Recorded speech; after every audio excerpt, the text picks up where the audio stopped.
If you follow my channel, you probably know that I used to have several Nikon lenses, but almost 1 year ago I sold all of them along with some of my other cameras to fund my Hasselblad 500cm. But I still kept my Nikon F as well as Nikon original Super Zoom 35 to 200mm AIS lens.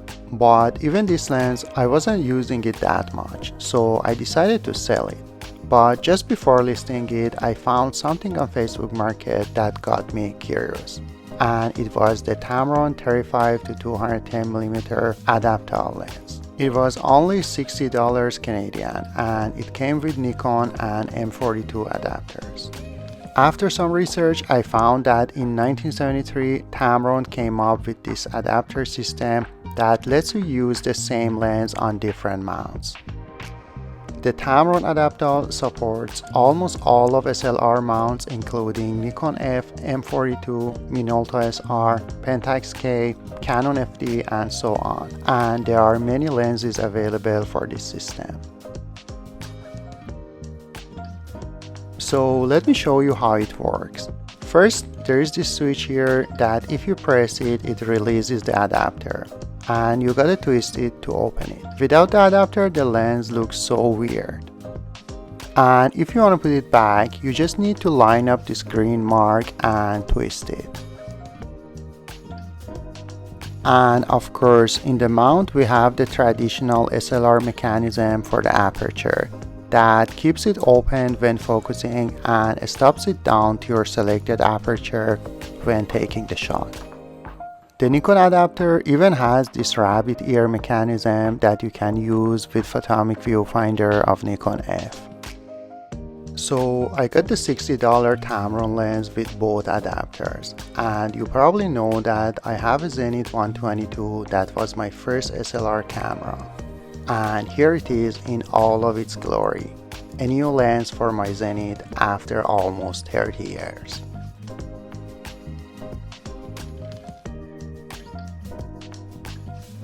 I shot a couple of rolls with it on my Zenith, and here are the sample photos.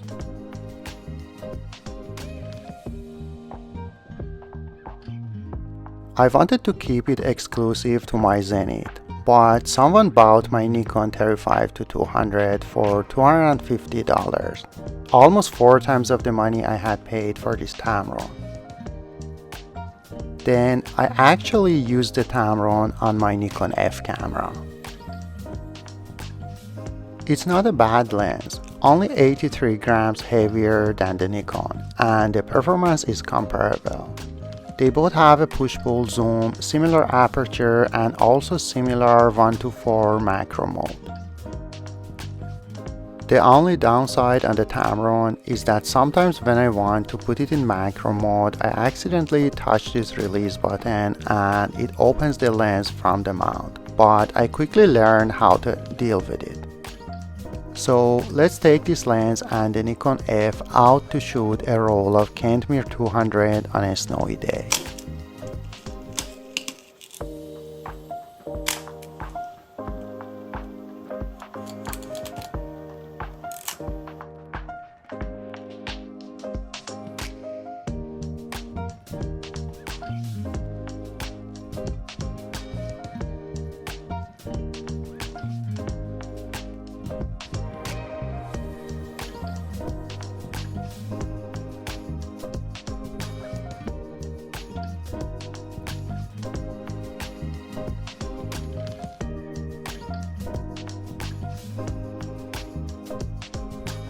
Look at these macro shots. The macro quality is not bad. Here's a macro with my Nikon lens for comparison.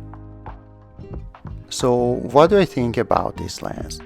Of course, I know it's not the sharpest lens, but for film it is good enough.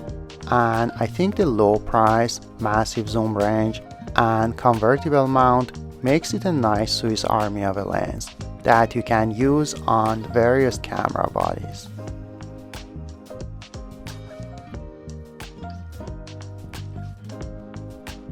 So that's it. If you like this video, please consider subscribing to my channel. Also feel free to follow me on Instagram, Blue Sky, and X, also known as Twitter.